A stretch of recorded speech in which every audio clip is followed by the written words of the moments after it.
So I'm Microsoft, I'm an intellectual property lawyer specializing in copyright in the digital space, which was why my early years in Microsoft was into licensing and keeping the company honest in terms of us using other people's intellectual property, media, images on our products. So I run a licensing team there. Some of them were in Seattle, some of them here in the UK. And so that's kind of been my thing, worked on anything from Encyclopedia Encyclopedia and localizing those. Anybody remember the inside? Yeah, back in the day. Yeah, before Wiki anything. And graduating actually then to Xbox games and that kind of thing, and just getting the music in there. So that's kind of my sort of media life. And then a couple of years ago, I've moved over actually to something that is my passion. That's for another day. But you know, I'm part of the emerging markets team. I deal with connectivity, connecting the unconnected. There's 4 billion people who don't have access to the internet. There's lots of great technologies that work there. AI works there as well, so it's really important. So I'm kind of doing that as my day job, and I'm part of, we're called the Office and Artificial Intelligence team. So the two worlds collide. I'm not gonna just like rattle on. Actually, I do rattle on. You're allowed to stop me. No, and I want us to have a conversation, okay? Because I think one of the things we do, and I'm always trying to do something different, is you have a big long talk and you say any questions at the end. And you'd have to then go back and think about all the stuff I said like 20 minutes ago. So let's not have that. It's chilled, so just stop me and I'm gonna learn and find out from you, because I haven't done media in this space for a long time because it moved so quickly. I only stopped doing it a few years ago, and you guys are already doing amazing stuff. So I've got people here who I can refer to and already doing some great AI stuff in media.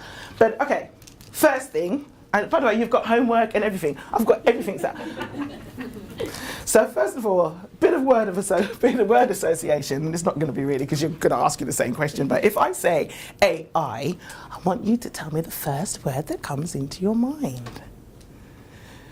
Now help me here, guys, right? Because I could have said, oh, you lot, tell me if you lot know about anything about AI, and we could have done that whole dance, but I'm not going to. I'm going to say AI. You just tell me the first thing. What's the scariest? Siri. Huh? Somebody at the back. Siri.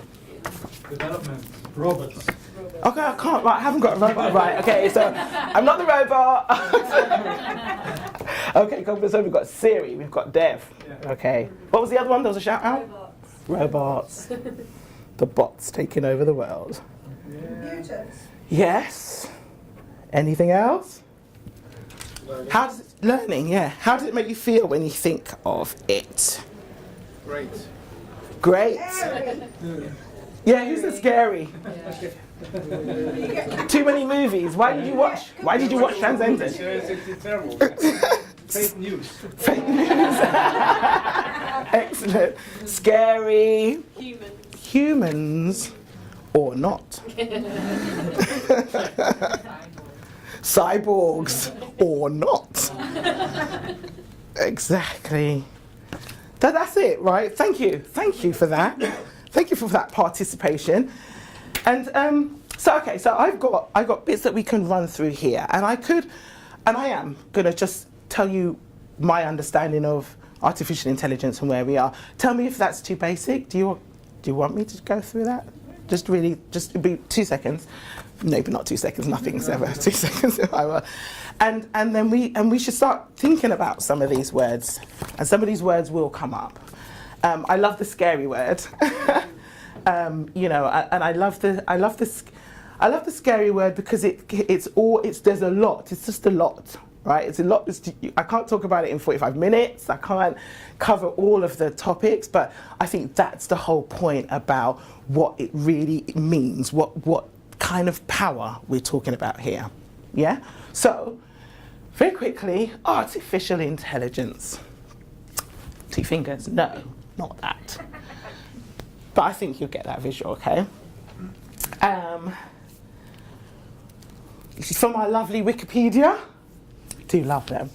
And really, here it's just focusing our minds on computers doing activities that humans can normally do, right? That's just it. And you're just like, okay, that's cool. And on automatic, you just think, are these computers going to sort of take over everything, And what then happens? Are we able to, if a computer can understand speech and start making decisions and start translating and start seeing stuff, what's left for us to do? And how well are they going to do it? Are they going to do it? Are they going to do it to for anybody's benefit?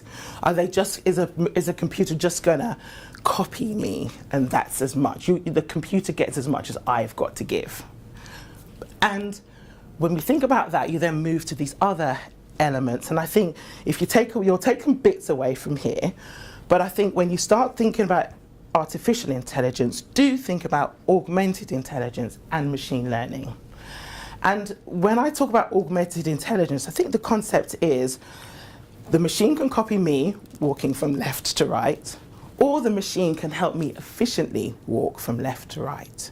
The machine can can think about algorithms and data and what have you, and make me do this movement much better. It might be able to make me do this movement a bit faster. It maybe I can do this movement in the correct posture, so I'm doing it healthier. And that's the difference between the augmented intelligence that the whole machine thing can do for us. And then you're like, well, how? And so what? Okay, so I'm doing this, I'm kind of doing it a little bit better. And then we get to a point where the machines are learning. And the machines are learning from me, and they're saying, actually, you know what, B, you're doing this from left to right actually looks quite rubbish. And I'm kind of learning that actually you're more articulate when you're walking and you're giving me 2 or 3 steps, actually. And when you're sort of stopping and when you're making a point, you've stopped, you've made a point, and you've focused. And so the machine has looked at me, looked at some data, looked at some other data, thought about how to make me better, and that whole thing starts to make you think about artificial intelligence and the power that you've got in your hand. Does that make sense? My experts over here in the corner? Awesome. So, artificial intelligence and all of that good stuff. So, your finger pressing a round thing. No, okay, I'll stop being silly. Hi, do you know him? Yeah. Back in the day, right? That was then, this is now. And this is really cool. So, yeah, so just so you know, when Bob asked me to do this, I had to go and do a pile of research, and I had to go and kind of get my head around it more, which again was great. It forced me to do that. So it was really good to sort of go back to the history. And other than Turing, the father of the computers, from a Microsoft perspective, Bill always wanted us to do this. He has always wanted us to hear, computers to hear, talk, speak, understand. Always wanted to do it. But there were so many different components that needed to come into play. And then we come to Satcher, a new kid on the block.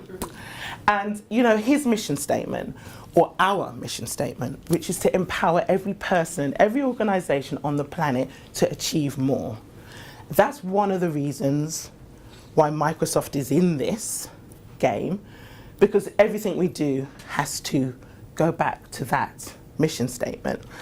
Now, when he first put that mission statement out, we're like, oh yeah, cool, so we'll get better versions of Office 365, and all right, maybe you've sorted out Excel a little bit and it stops crashing my machine, do you know what I mean? So I'm not wasting more time, and now I've been empowered to do better and achieve more, and you just kind of think about all that stuff. Oh, let's get some kids some computers, do better, achieve more. Let's put whiteboards in schools, do better, achieve more, and all of that stuff is very, those kind of those concepts of doing that, achieving more, everybody on the planet doing that, that's cool. But actually, that's pretty big.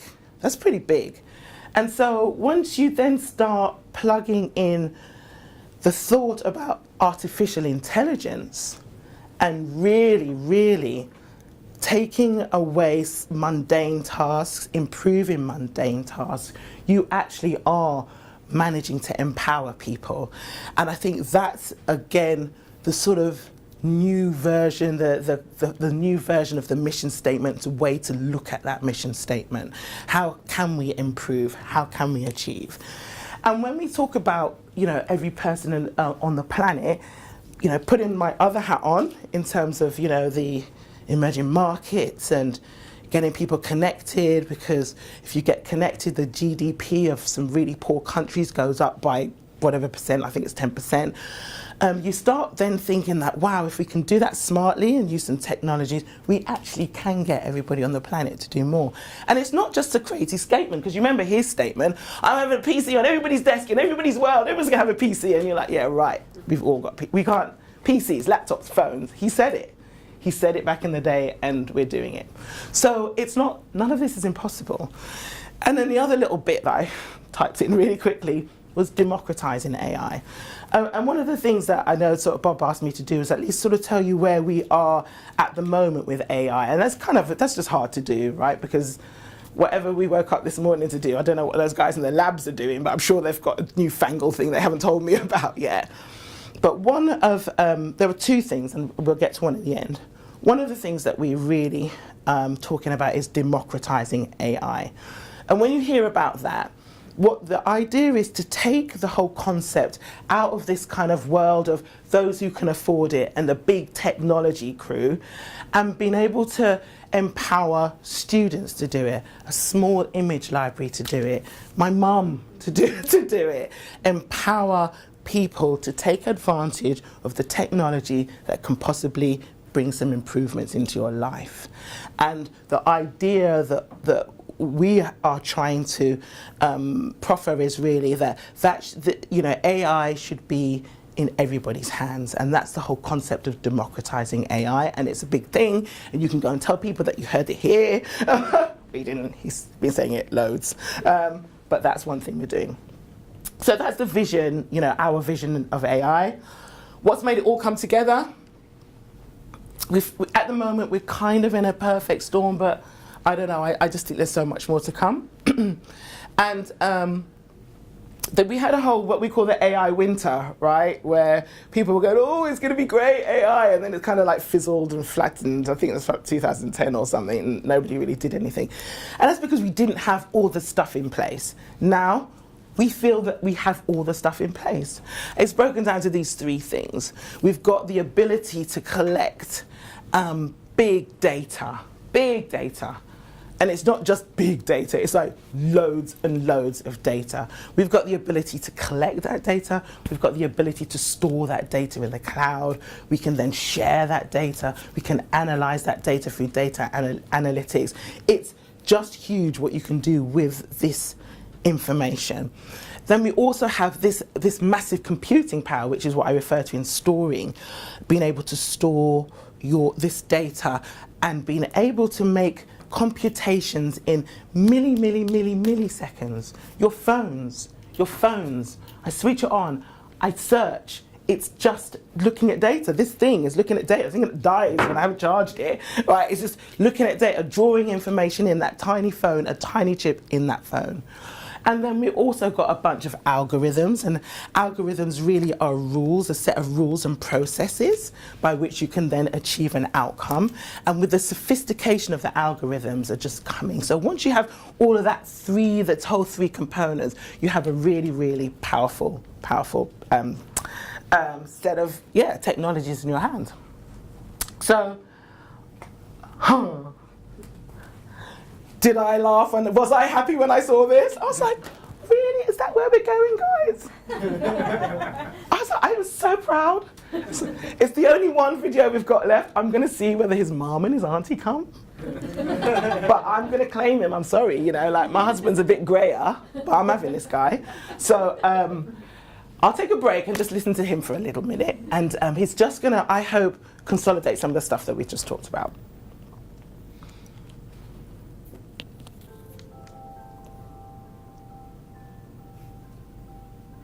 Hey Cortana, what's the meaning of life?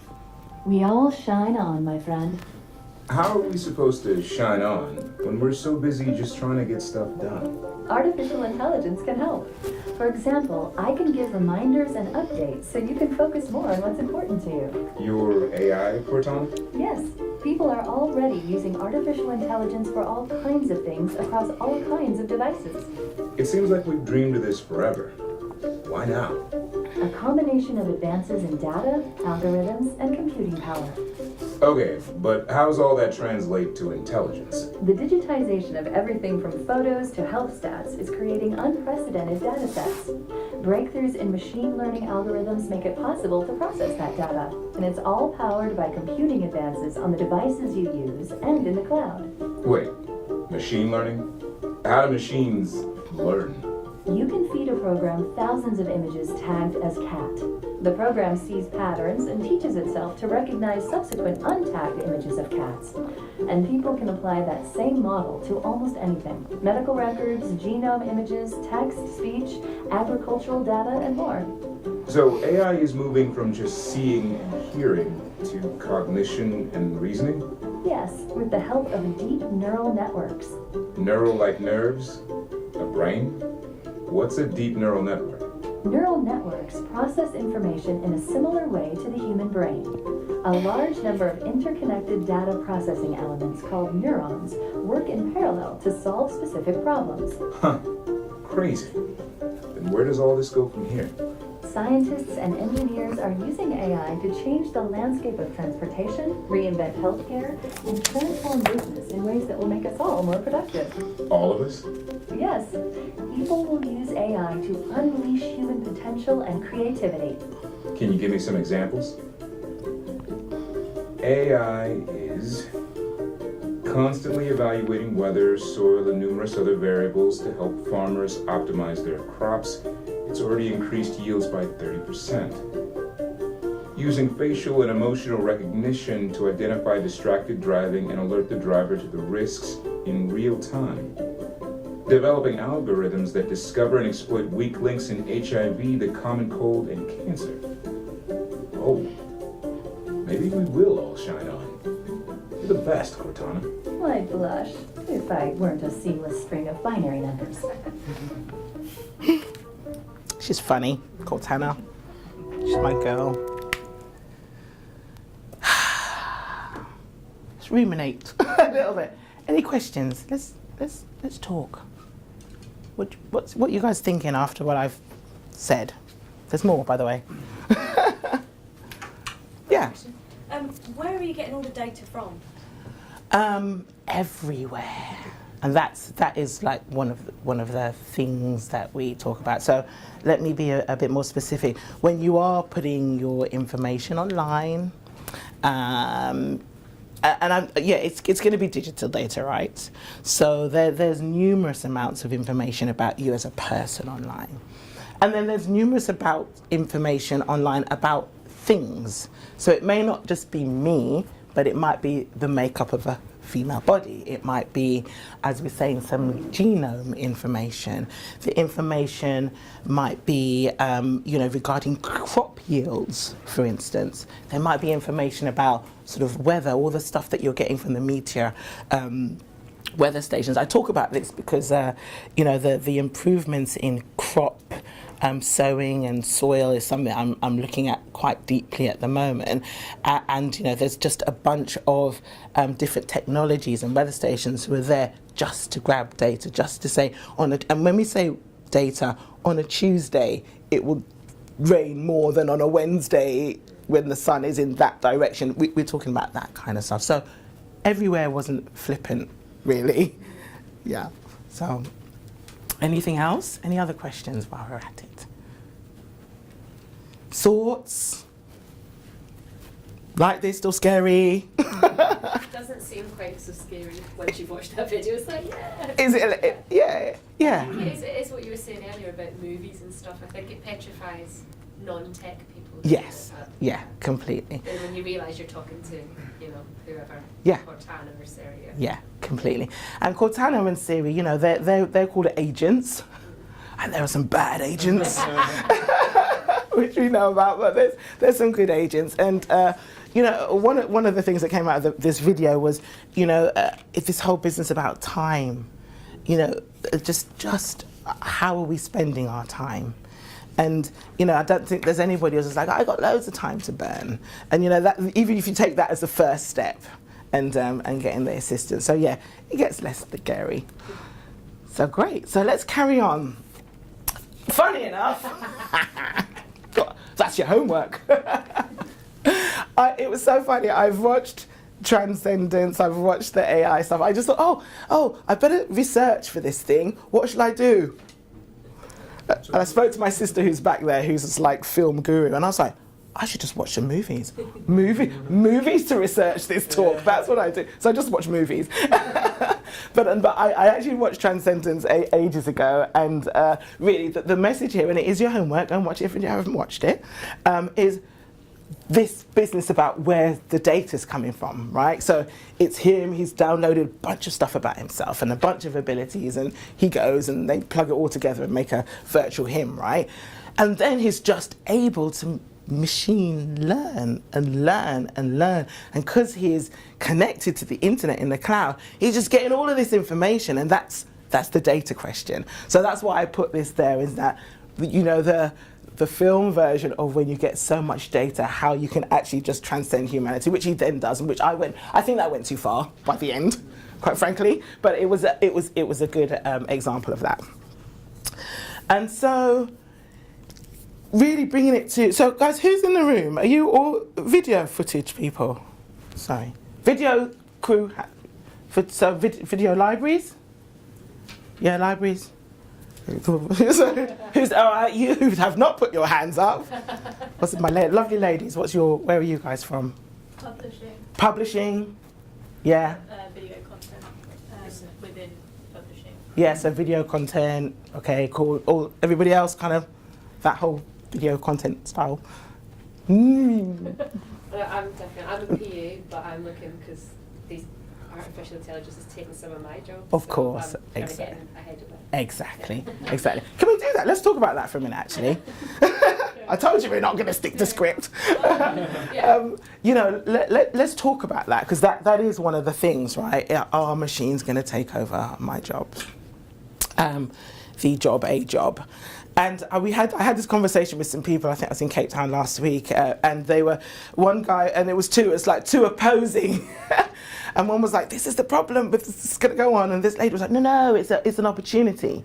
And I think to survive, let's think about it as an opportunity, right? You know, when you just got to just recalibrate and just.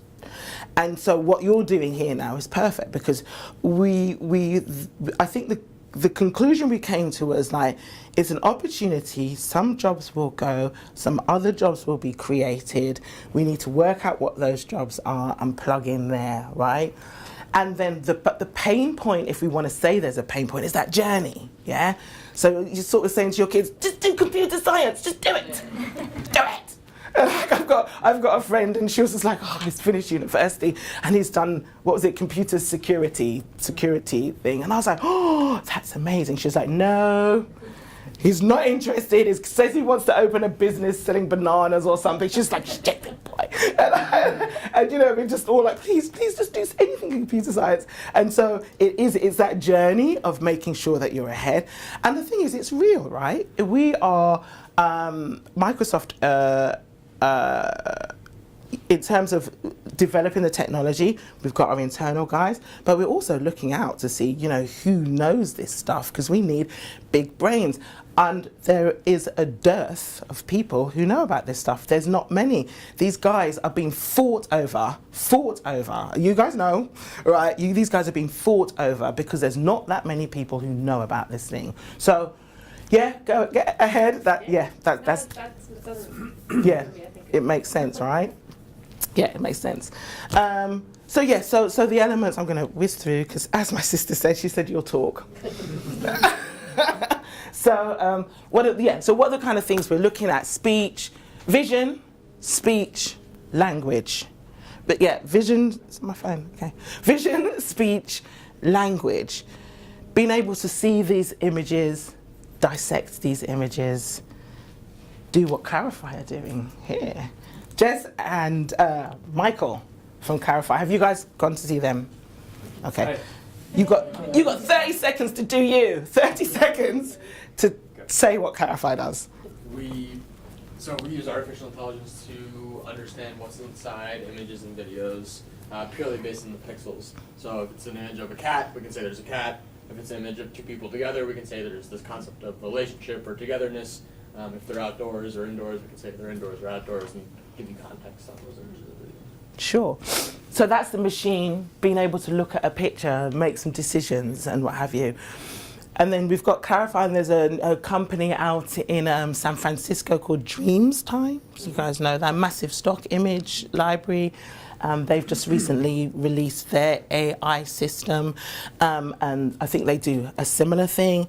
What was interesting, so just thinking through that, is that they got the machines to look at what their editors were doing. And once they looked at the editors doing, then the machines copied that, as I've been talking, right? And then they augmented it, and then they plugged it into a pile of other things that you want to do.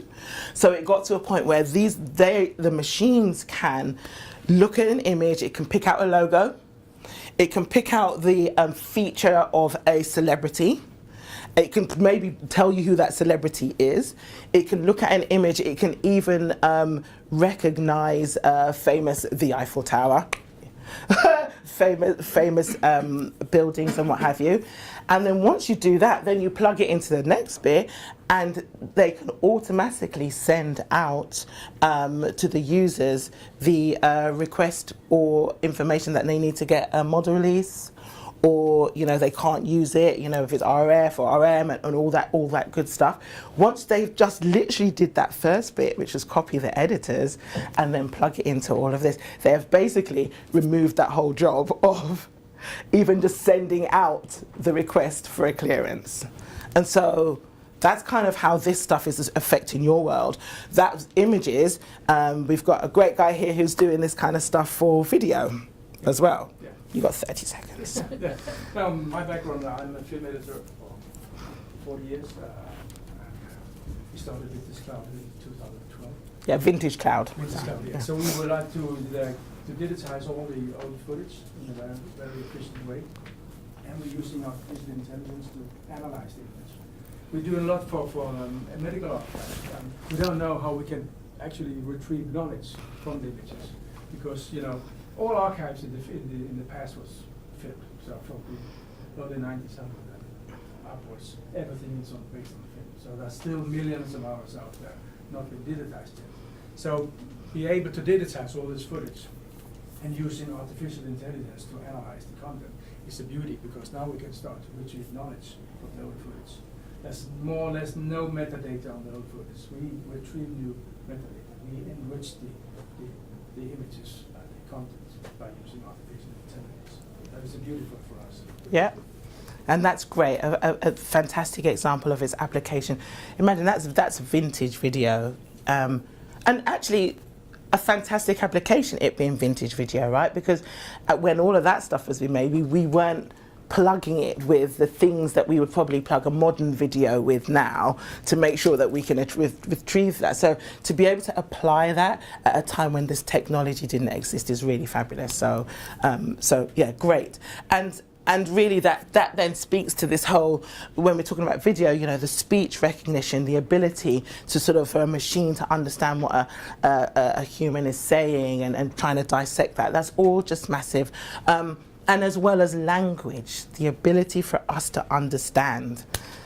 And this is a time when we just need to understand each other, the horrible stuff that's gone on in Manchester. And there just seems to be this lack of understanding in the world at the moment. I'm not saying that this fixes any of that, but where if you can use translation and you can speak in one language and then it is translated to 9 languages to 100 people, let's have a conversation. Let's find out what our problems are. Let's try and fix some stuff. So, so all of this stuff is possible.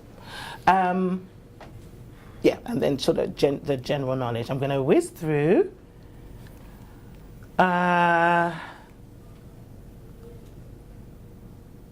Yeah, so really, really quickly, because this is going deeper than we need. Well, it's not really going deeper. These are the things that Microsoft has in its toolkit to be able to do this democratizing of the of AI that I spoke about. Everybody will have this on their computer. Everybody has got Skype. Everybody's got Office. Everybody's got Windows, Cortana, Bing, and Xbox. And actually, when you imbue that, all of these kind of areas together, you then start having this set of products where you can search, you can get the knowledge, you can then translate and speak to people, and you can see what's going on here. So this is sort of part of our toolkit that speaks to this power that I've been talking about. I won't go any deeper on that. So what does the future hold? What does the future hold? This? Yes, okay. These are things that kind of moved us from A to B in a way that we just couldn't. I still sit on a plane going, why? How comes this thing's up here? I've been traveling for years. I'm like, I still don't understand how it can be up here. It's just, it's just so amazing, and that's kind of like where we're getting to in terms of this technology, right? These things are accelerators, and really. Artificial intelligence is an accelerator to, as it says, supercharge human processes in ways that we didn't think we would ever be able to do. And so, yeah, so I started. I've already spoken to you guys. When we say things like AI is everywhere and the elements are around us and they could be found in every. I came here and there were two people hanging. And so it's in everything that we're touching already. When we're talking about, these kind of things, curing disease, education, helping people with disabilities, we are increasingly entering into this visual world, and which is where your worlds are so important in this, right? The kids, they don't even talk anymore, they'll snap a picture. So you didn't have a conversation, you just snapped a picture. Yeah, but they know what I'm talking about. It's like, you didn't say anything, you snapped the picture. It's communication via visuals. It's communication by like these small vignettes. I don't even know if kids speak sentences anymore. I've got 4 children, by the way. I make them speak sentences in my house, but So with this visual world, and then how we can make it work for us, that's kind of like the way that we're trying to think at the moment. Being able to find finding a cure for disease, it sounds like, again, this big, massive thing, but actually if we do understand a gene, if we understand what it looks like, we understand that we can apply some data and learning, then why can't we do that? Why can't we increase crop yields? And why can't we help people with disabilities through them being able to use touch to do amazing things? And really, that's kind of where we know where we're going, where we know we're going to continue to go. Oh, got another movie for you to watch. Do you see I just put them in? Name that movie. X-Men. Yeah, it's not AI. Ex-mechanic. I can't even say it. Okay, ex-mechanic. So why is she there? Very quickly, yeah. Why is she there? Let me see if I got the right. Yes, cool. Why is she there? So she's there. I'll go back to her because you haven't watched it, right? She kind of got her girl on. It's like you're a machine, and she's all lipstick. She's all like. It's like all dresses. You see her? She's all dressed. I was like, you're a machine. Know where your metal starts and your little lacy, But that's the whole point, right? It's just like, can a machine have emotion? Can a machine elicit emotion? What happens when machines have emotion and elicit emotion and start kind of tugging at areas that we didn't think that they could tug, and she did, tug at areas. And that's where there are limits still, but these limits are continually working on emotion, having conversation, reading nuance from what's been said, reading tones, the things that we do every day, the things you're doing with me now, how you're reading me and perceiving me. Can a machine really do that? That's your homework, ex-mechanica. Just see how she works it. And we're not there yet. And one of the places we'd love to go is this whole concept of, as you can see here, where at the moment we're trying to understand machines. We really like machines to understand us. And machines start understanding us and the way we operate, then what happens? Thank you very much. Okay, that's okay.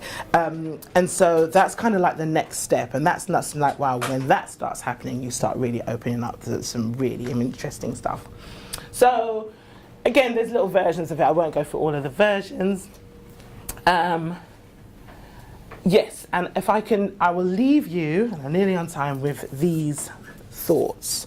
So, I said to you there were two kind of things that we're really trying to communicate when we're thinking, when we, Microsoft, are thinking about AI.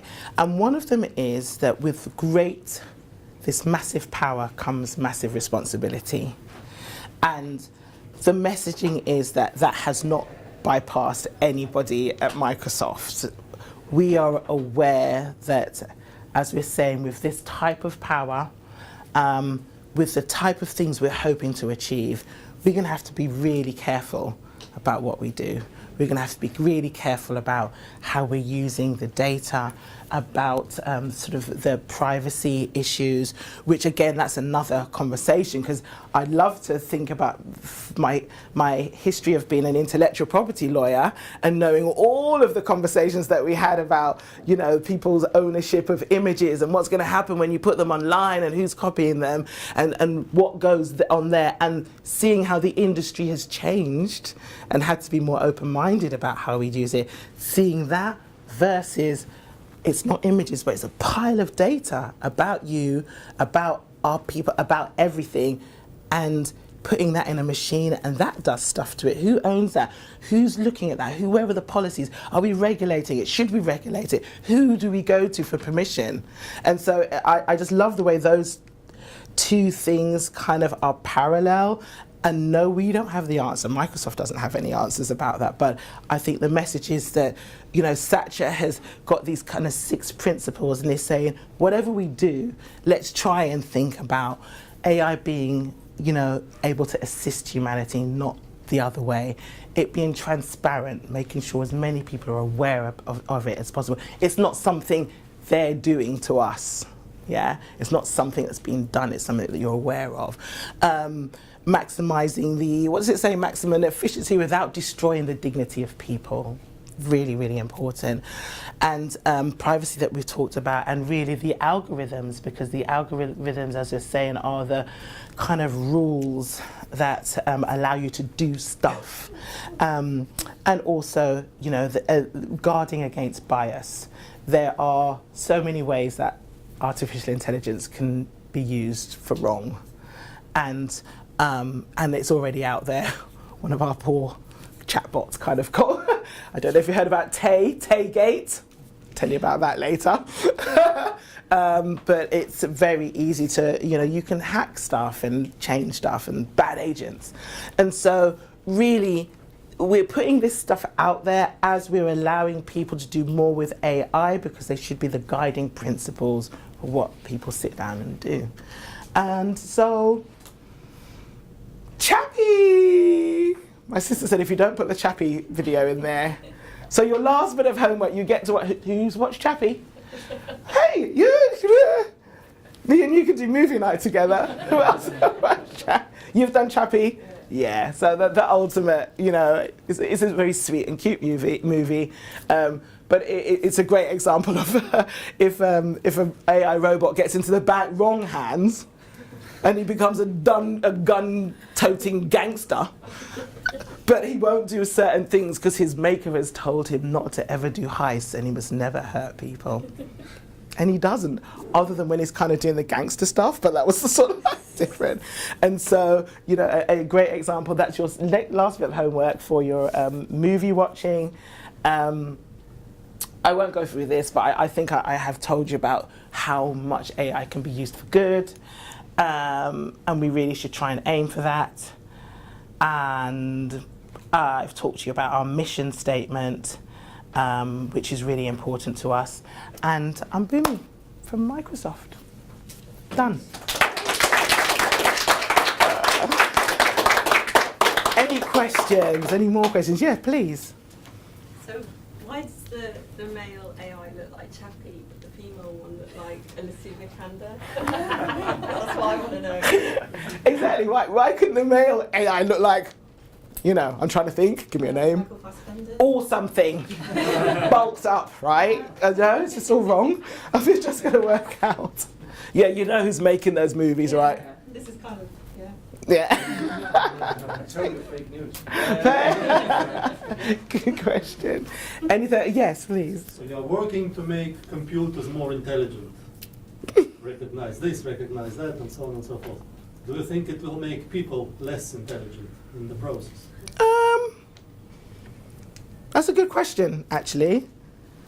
That's a good question. It might make us absolve ourselves from certain ways of thinking. That's exactly what I meant. Right? Lazy as opposed to unintelligent. Yeah, lazy or unobservant or... So, two quick anecdotes of that. It was ages ago, someone was complaining about his sister, and I was like, why are you complaining? She's like one of those, everything's... And she went on Twitter. Oh, that's it, David Bowie passed away. Yeah. She's like she's young. She goes on Twitter and asks everybody who David Bowie is. And he was like, couldn't you just look it up? Could you not just look it up? But it was this. But the thing is, looking up, going on Twitter, she still would have had to do something, right? But it was that whole thing about feed it to me, and what have you. And up to today, his brother's never forgiven him. The other day, I was driving, and I had to ask my daughter, who is really great in computer science, and I said, "Oh, is a sat nav artificial intelligence? Because I want to tell this story." She said, "Oh, Mum, I don't know." I said, "Yeah, but it's like artificial intelligence because it talks to me and it tells me where to go, and I don't really need to think, right?" And she's like, "Okay, if you want to use the example," she tells me what example, use the example. So I've got cautioned the other day because my sat nav told me to turn right. I turned right and I carried on because the machine told me to do it. So when the police then stopped and said, "Why did you turn right?" and I said, "The sat nav told me," it was just like rubbish. And she was like, "There's a sign there that said this is authorized vehicles only." I was like, "I thought the sat nav was authorizing me." I probably should have read, So have I answered your question? Yeah, I think we have to, we've got to try. It's not the intention. It's not the intention, right? And let's tell the truth, it's also going to be able to make us smarter as well. I think it can accelerate learning. Said daughter decided at one point she wasn't going to go to school anymore because she didn't like the computer science teacher, and she was convinced with some code, Skype, and the use of YouTube, she would be able to get all the information she needs. She would use machine learning to accelerate her learning. So when is the best time for her to actually learn? Which would probably be like half an hour in the day, my daughter. And as far as she's got, she had literally set out the whole way of getting rid of her science teacher, but actually learning computer science in the most amazing way going and accelerate her learning. Why are you going to put them through 2 years of school when they can do one? Why you can put me through 2 years of anything? And so, weigh that up, right? Like I said, let's be. All the time. Yeah. Intelligence today is not the same as what's Yeah. happening. So Yeah. Intelligence, Yeah. changed with the future. Yeah. So I think, as you say, your children have another intelligence that we have. Completely. And it's a time thing as well, right? So if it's like, okay, if you absolve me from thinking about that, do I get to think about something else? Do I get to think about something more meaningful to me? But isn't intelligence and knowledge one of the same thing? If you don't have the knowledge, you don't have the intelligence. If you don't have the intelligence, you don't necessarily have the knowledge. Probably. And in some respects, when you use that parallel with somebody trying to search who's David Bowie, if you don't have the intelligence to search, then you don't have the knowledge. So in some ways, the question the gentleman asked does actually limit one's intelligence, I think, if you have a machine doing the work for you. Yeah, but if the machine is then giving you that knowledge or providing you, like going out But you have and to assisting. ask the machine for the knowledge. So you don't have the knowledge to ask the machine. Not all that. You're shaking your head. AI man shaking his head. And I'll let you say something. But the other, I was in my research, and at that point I went, "Oh, is it time? Is it time? It's time." We're okay. Oh, but we're okay. Yeah, we're okay. Okay. I was looking at this stuff, and then it went, oh, okay, you're hurting my head now, and I even had to like stop. But it was This guy was talking about machines talking to machines, and machines learning from machines, and so, in that way, the intelligence and the knowledge was sort of going hand in hand. But I don't know. Did you have a thought about it? It was just like there's an app called Dark Sky, and it will alert you within 15 minutes that it's going to rain. And so I didn't ask the weather if it was going to rain or not. It just told me it was going to rain. So then I grabbed an umbrella and I went outside. So I didn't need to know to ask at the weather. But you can look outside. No. No, and it's going to rain because you can feel it. Have you been to my office? See, that's you. You're still outside. You're still like green grass. I These know, guys are maybe like I'm virtual. old school, I don't know. Yeah. I You're think still walking in what worries parks. me is, what worries me is that we will become too dependent. I mean, as technology improves, which it will do, I mean, it has the technology has the ability to improve and improve our lives, but in some ways it also has the ability to, I think, limit the way we live our lives. Because, for instance, I mean, you just go to a bus stop and you just put in like where you want to go, it tells you, 3 minutes is your bus. Yeah. So I'm saying we become more and more dependent upon technology. Yeah. So we become less and less dependent on using our brains. Mm-hmm. So in some ways, I think that question that you asked, actually, I believe it does limit our intelligence. It gives you because more it makes time, us, though, but so it you makes get us more time. lazy to use our own brains. And that's the worrying thing about I it. don't agree with you, because using artificial intelligence to explore the unexplored things. Yeah. That's how intelligence is going to develop, because now you can actually find things you never thought about before. So this is how you're using artificial intelligence. You make your brain is much more alert to find things you never thought about before. So this is how intelligence will grow with artificial intelligence. Our intelligence will grow with artificial But intelligence. I don't think that's really how they're trying to use artificial intelligence within the products and the apparatus that we all rely upon today. Sometimes you didn't know what you're searching for. It just shows up for you. Yeah. This is the beauty about artificial intelligence. And then you start to searching into that area. So I think we're getting more clever using artificial intelligence. I think the people who are producing the artificial intelligence for the technology that goes towards it are becoming more and more clever in that sense. But what worries me is that people who rely upon, sort of an apparatus. I mean, you see it with the young. Anybody from the age of sort of 15 to 23 just sits all the time on their computer, and there's no. The sort of art of communication has disappeared. It's disappeared into their. I'm just gonna have. What do you do on a phone? What do you do on a phone? I ring. I use the phone to ring. To So send why a are you message. why are you reading worries instead of me. discovering it yourself? So by your logic, instead of reading a book about a country, you should go there and discover it yourself, or instead of reading a science book, you should discover every single thing yourself. So I've got a But client. then you just confirm what I. Well, if you feel is rediscover that- the same things that have already been discovered instead of learning and then building upon that to discover something new instead. Which is the augmented piece that we're talking about. Like what's there, and then how can you improve You on see, I that? think there's a way that one of my clients, they use technology to analyse traders' behaviour. Yes. So they're on the trading floor, they analyse the traders' behaviour, and then it learns about the traders and tells them when they are best placed to make the trades and when they're best placed to make those decisions. With that sort of thing, it's helping the company because the company's making more money, it's helping the individual, it's identifying the people that have got training needs, so it's helping them in their work, but also they have more time, they've got time to be creative, they've got innovation projects that they're working on that they didn't have before, because artificial intelligence has sort of worked with them to then improve their work lives. So for them, they're not actively learning, but by the machines learning sort of for them, I think it's sort of improving. Yeah. I mean, I with think, device in general. yeah, and I think you know your view and I love that view about, you know, if stuff has been done already, why am I regurgitating it? But also that kind of very humanistic, you know, what's happening to humans? How are we interacting? Are we talking? Are we touching? Are we feeling? Are we doing that stuff? I said, number one, we are still the most sophisticated machine out there. So, and we are, all of that stuff is happening. I think, again, the point of this is that how can we improve on what we have, but also the bits where we're failing. Yeah, because we can say that, you know, oh, you're dumbing down my intelligence and what have you, but if my intelligence or my ability to obtain and retain information is limited to just me, overly busy mum of 4 running around, I need help. And can I get help? And then will that help them be able to move me up? And I think that's it. I think there's the piece where we're just great, fabulous humans, and there's a bit where are we humans not getting it right, and is there another way of trying to get it right?